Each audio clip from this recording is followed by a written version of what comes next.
Hey guys, Adrienne here from About Murals. So I'm hanging this beautiful wallpaper in the powder room today, and I had someone ask me recently, how do you trim the edges at the bottom without tearing the wallpaper? So I thought I'd do a quick video teaching you how to do that today. So prep is always the key when you're hanging wallpaper, and the baseboards are just as important as the wall. If on your baseboards you see like a little lump, sometimes some compound can fall on it, or there's like a staple sticking out, you want to make sure you take care of that before you even start hanging wallpaper. You're going to be using the baseboard as a guide for when you're trimming the wallpaper. So if you hit a little lump, your knife is gonna go over it and you'll slice into the wallpaper. Your eye is gonna go right there, you're gonna see it. So make sure before you even start hanging wallpaper that you take care of the baseboard. You remove any little lumps, sand it down, fill in any little grooves, sand that down, add a little bit of paint over it. Make sure that you have a completely smooth and straight baseboard.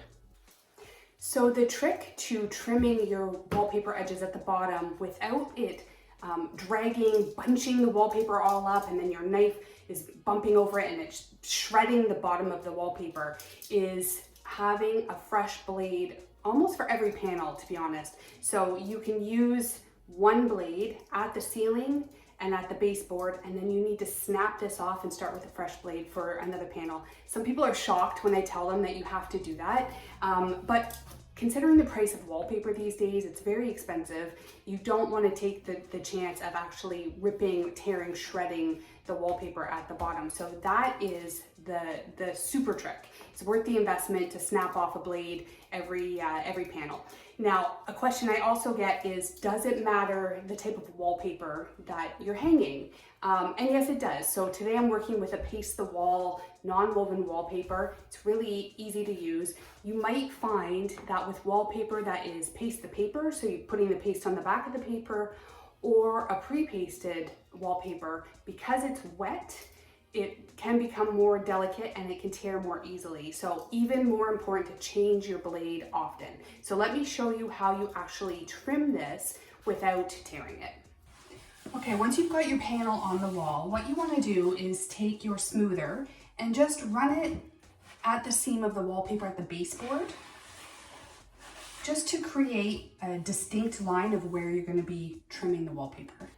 Next, you're going to take your straight edge, and what you want to do with the straight edge, you're holding the wallpaper in place so it can't pull away while you're cutting it, but you want to use this straight edge to protect the wallpaper. So I've seen some people do this to hold the wallpaper in place, but what happens if you are cutting and you slip by accident and your knife goes up on the wall? Then you've put a nice cut in your wallpaper on your wall and you've ruined that panel. So what you want to do is put the straight edge on against the wallpaper to protect the wallpaper, but also hold the wallpaper in place at the baseboard. So we're just gonna start with a fresh blade, and we're just gonna start right between the straight edge and the baseboard and just slide it across.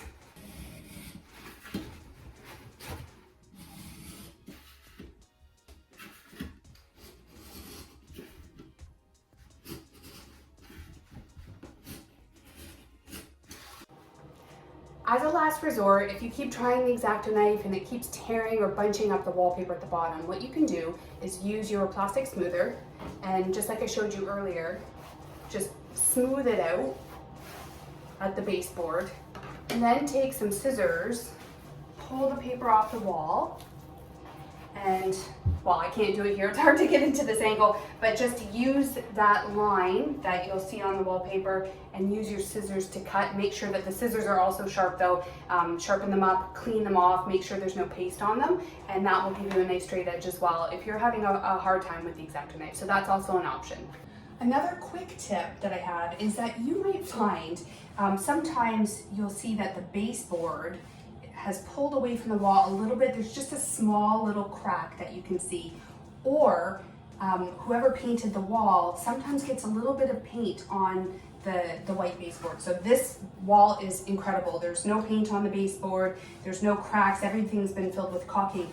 But if you find that, once you hang your wallpaper, you might see the cracks sticking out on the baseboard, or you might see the paint, the gray, you know, in this case, gray paint on the white baseboard sticking out, and it can look really ugly. So instead of using this putty knife as a straight edge, which is very thin, so you get a really tight corner, which is awesome if you've got great baseboards, but instead of using this, you can use your plastic smoother, which is thicker by several millimeters, and if you use that as your guide to trim your wallpaper, it brings the wallpaper down maybe 2 or 3 extra millimeters onto the baseboard, and it can hide paint or those cracks that haven't been filled, and it looks much nicer. So just another quick tip for you.